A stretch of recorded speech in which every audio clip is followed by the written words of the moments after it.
Hello, guys. Welcome back to SWS Boxing. Delighted to be joined with Liam Davies, the British and European champion and WBC gold champion.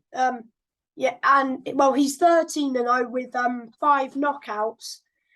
Is your next fight against Jason Cunningham? Yeah, correct. Have you got like a potential date or not yet? Yeah, I have. Sorry, you lost me there. Someone rang me. I got a date. It's gonna be in June. Just 90% done. Just waiting for it to be properly confirmed now. Oh, that's good. Is it like a final, like eliminator for like a world title? No, it's for my titles, and I'm sure he has like a WBO something. So international. I'll get my rank. Yeah, so hopefully it gets me a good ranking in the WBO, and I want to fight that. What's his name? Tapals. Yeah. Who just won the weekend. Hopefully I can fight him after doing the business with Cunningham. So before we start talking about that, how did you first get into boxing? So when I was young, when I was born, my dad boxed. That's all I ever knew, and my granddad run the gym that I'm sat in now. So it's I've always been into boxing. It's always been part of my life, and yeah, I grew up in it. I got pictures of young kid, 2-3 years old, with an egg guard and gloves that are up to his elbows. So done it all my life really, and yeah, couldn't wait till I was 11 years old to fight, and I had my first fight about 2 weeks after my 11th birthday. So did you have a big amateur career? Yeah, I had 100 amateur fights. Amateur, it was good, but my granddad was always my coach, you see. And then when I was about 15, he sadly passed away, and I sort of fell out of love with the sport and lost a few fights that really because I didn't have the art in it, and now I've obviously grown up and found my love back for it, and that's why I think I'm showing my full potential again. Yeah. So you made your pro debut in 2018, didn't you? Yeah, 2018. I was waiting till I had 100 amateur fights because my dad, who's obviously my trainer, wanted me to have 100 amateur fights. So I waited till. It just moves a bit noisy in the gym. You hear me, mate? Yeah, I can hear you.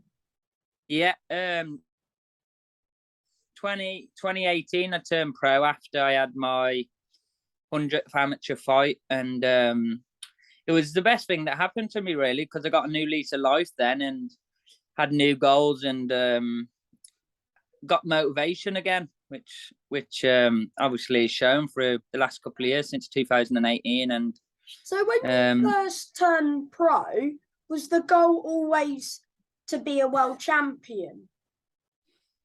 No, I think you have to set targets, don't you? So it was like the Midlands first. It's like that's an area belt.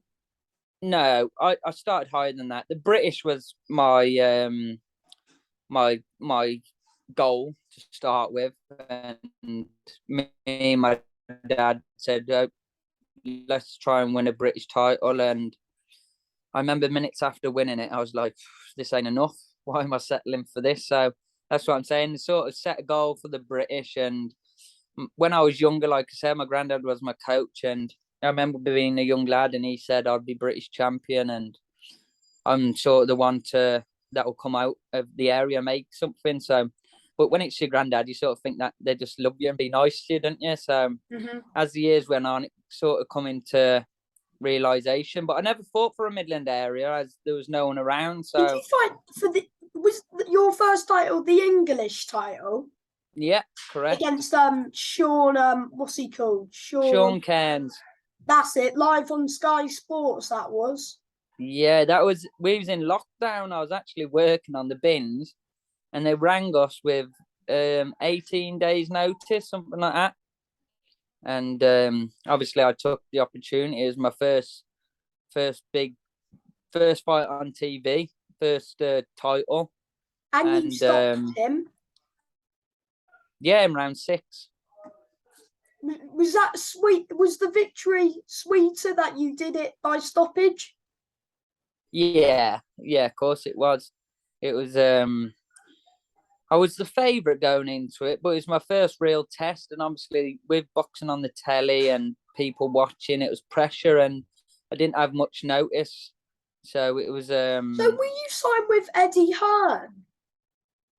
No, I wasn't signed with Eddie Hearn. It just come up an opportunity, and they did say winner stays on, but after that fight I won, I was waiting a very long time, and that's when I got offered the offer with Queensbury and Frank, and I went down that route because I just won a title, and I had like 4 or 5 months out the ring doing nothing, training, but no other fights, so I had to go elsewhere. And then you fought in I think, where did you fight? You fought my hometown, Telford. Oh yeah, you fought in Telford. That was, I think you went down to 6 rounds, and again, well, you had 3 stoppage wins on the bounce, didn't you? Because you fought, and then after that you fought Raymond Comney, who he's a tough man, isn't he?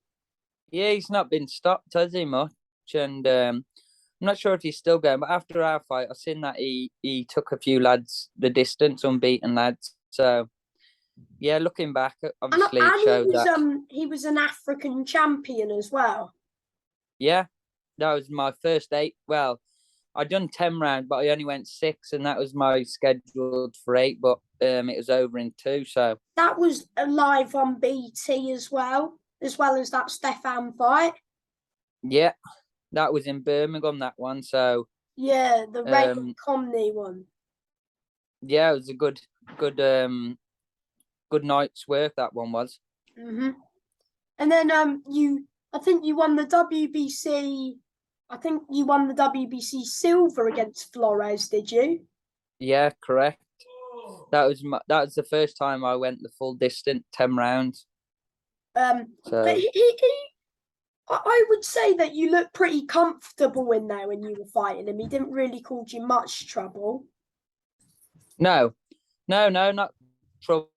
It was just going the 10 rounds. It was new territory for me, and he fought for a world title before. If you look, I knew he was very game, and I cruised through the fight. I think I won every round, so that was another point proven that I could do it. And I think from that one, that's really after that one, I fought Leach. Yeah, and then you fought twice in your hometown, and you won your belts in front of your hometown, all your friends and family there supporting you. Yeah, that was the main one. When I boxed Leach, obviously I was the outsider, and so was that a very good. Would you say that's your biggest win? Would you say? Who, Leach? Yeah, because he's pretty slick, isn't he? And he had a good performance against Chris Bork, didn't he? Yeah, that's it. So that was my first. Obviously, I had tests with Flores with the 10 rounds, but this one was the first time I was the underdog, and a lot of people doubted me if I'd win or not. And like I say, this is where I was saying at the start, where the British title was my target. So this was the big fight in my hometown, main event. And you dropped him. When you dropped him in the first round, did you have a feeling that when he got back up that you could have stopped him? Yeah, but I did. Yeah, I knew I had the power. Like, I was stronger and had the strength to take him out. But like you say, he's a very good boxer, and I had 12 rounds to go, and I was winning the round, so I was comfortable. Yeah, I had you up by I think 4 or 3 or 4, like that. But you were a comfortable winner, I thought. So after that fight, was it always to move on straight away? Well, you didn't defend it against Beluga because he's not from Britain, but Was the goal always just to push on, really, after that?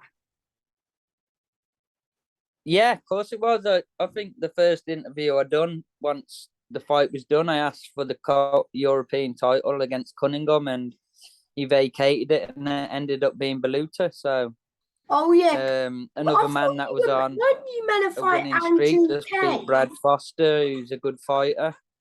You was meant to fight Andrew Kane, but when was that? Because that got cancelled. Yeah, so I was meant to fight him twice. So I was actually meant to fight him when I fought Dixon Flores, and he had COVID.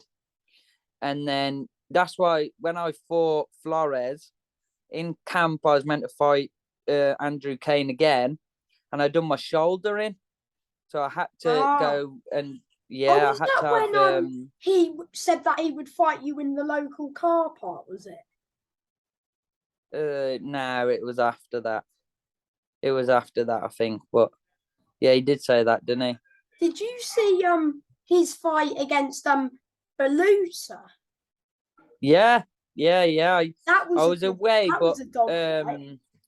when I had a minute, I watched it back. Very good fight to watch, wasn't it?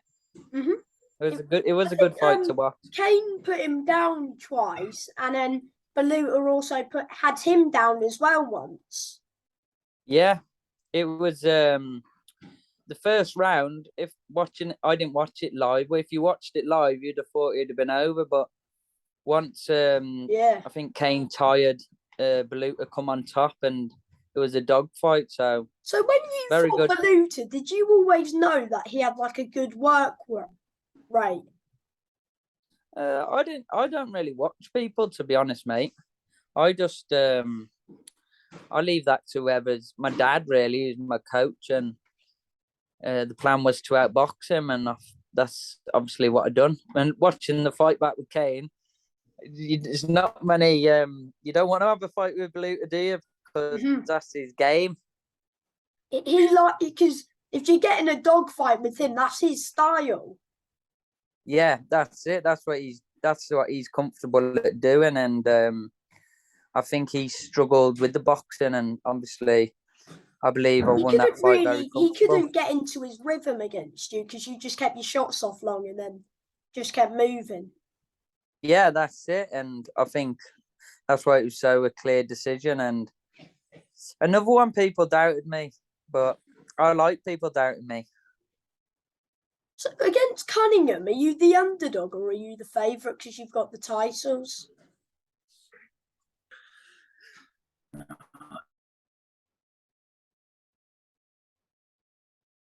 You still there, Liam?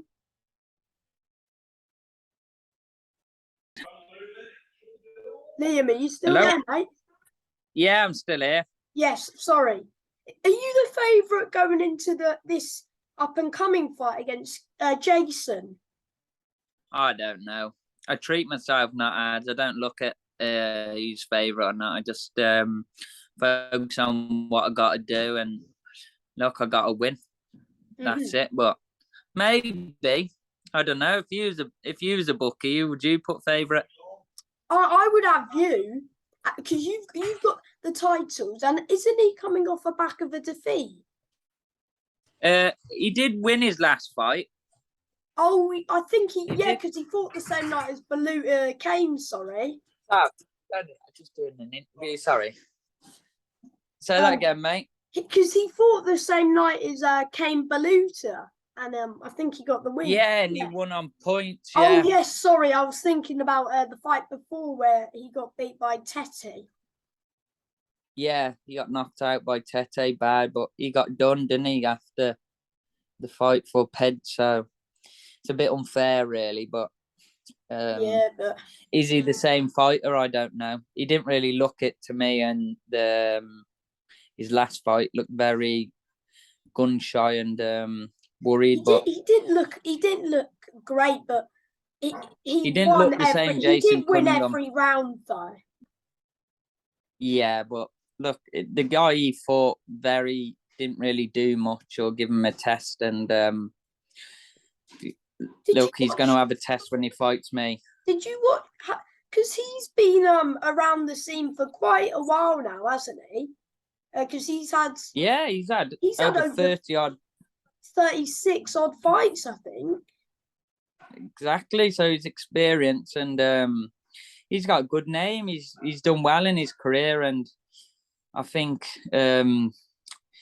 he's not passing the torch on to me because I've sort of got the belt. But this year, if everything goes to plan against Cunningham, do you think like the world title, like a world title, is like the goal for this year, or just not looking past Cunningham? Yeah, of course I am. World title. That's what motivates me. I want to be a world champion, and I think I'm not far off now. I'm very close to becoming it. So that's why I'm working hard, and that's my motivation. I'm not looking past anyone, but I'm telling you that's my goal, and I got to knock these guys out the way. You're nearly like at the world scene. You just that kind of you want. It motivates you, really. Motivates you. Yeah, of course. Yeah, so I got Cunningham, and then if I can't, maybe I got a voluntary, not a voluntary, a mandatory, some Italian guy, and maybe fight him. Mandatory for what title? European? European. Oh, okay. Against Luca Rigo or something. He's had 30 odd fights as well. So maybe them two guys, and hopefully the end of the year I can get the world title. Yeah. Because that's the only belt I haven't got now, and because you've won. I'm looking pretty forward. Much every belt you could win because you went through the traditional route. You got English, WBC silver, British. Have you won the Commonwealth or not? Nah, but the Commonwealth's not as good as the British, is it? The British is a higher belt than the Commonwealth. That's the best in the country. Yeah. The British gives you a better rank. So would you not? So would you say that you would like the Andrew Kane fight and the Dennis McCann fight? Do you not think that they're fights that interest you, or? Yeah, of course it does. I would like to win a world title, and then look, I can defend against all these British guys that are up and coming. But I just think at the minute they got some catching up to do. Do you know what I mean? What have they got that I need at the minute? I've got everything. So maybe because you've got the belt. I don't know. If I move on, then the British title will come free, and if they can fight each other, then maybe the winner can fight me. Do you know what I mean? But at the minute, I'm ranked 10 in the world. I want 9, 8, 7, 6, 5, 4, 3, or 2, or 1. I don't want someone who's ranked 80. Yeah, because you know what I mean? Because you want the best. Yeah, of course. I that's it. And if, like you say, if I fought a world title, fought for a world title, and ranked number 13 in the world or something like that, I think. Is he? Yeah. Yeah. But this is the Cunningham fight has come. I don't really ask who, to be honest. I don't ask who. I ask how much. That's all I ask. And everything else just comes with it. But I think the Cunningham one, they wanted me to fight Cunningham because I've obviously lost to Tete, but he failed the drug test, and I can see why. Do you know what I mean? But I've been asking for better things, and look, I got to beat Cunningham, and then hopefully I'll get my opportunity at what I've been asking for. Yeah. And before I let you go, mate, do you want to thank just anyone, sponsors, manager, just anybody? Yeah, I got to big up my my sponsors, of course. They boxing, don't matter how good you are, how hard you train, you need the support, and thankfully for me, I've got the support of the best. So, hey Malaysia, DRM aggregate. I got to thank Babwell Steel. They're all Telford and helping me. I want to thank Rental Cars, and they're also from Telford. Chill Express and Gap, an agency company. They're also helping me on board. Mitras Auto, who are a big help to me. D Williams Garage, who's been helping me for over a year now, coming up to 2 years, and these guys are helping me massively from month in, month out, and that's what it's about. And I have more sponsors, and I have sponsors that help me fight to fight, and it's a massive help because actually I don't work or nothing. I just give everything to my boxing, and since I've had these people on board, I've come a lot better. I want to big up my wife, my dad, my trainer, Andy McFarlane, Simon Baverstock, BCB Promotions, and yourself for having me on, mate. Thank you. Anytime, mate. And good luck with the fight, yeah? All the best. Top man. Thank you. Thanks for your time, mate. Cheers. Bye-bye. Bye.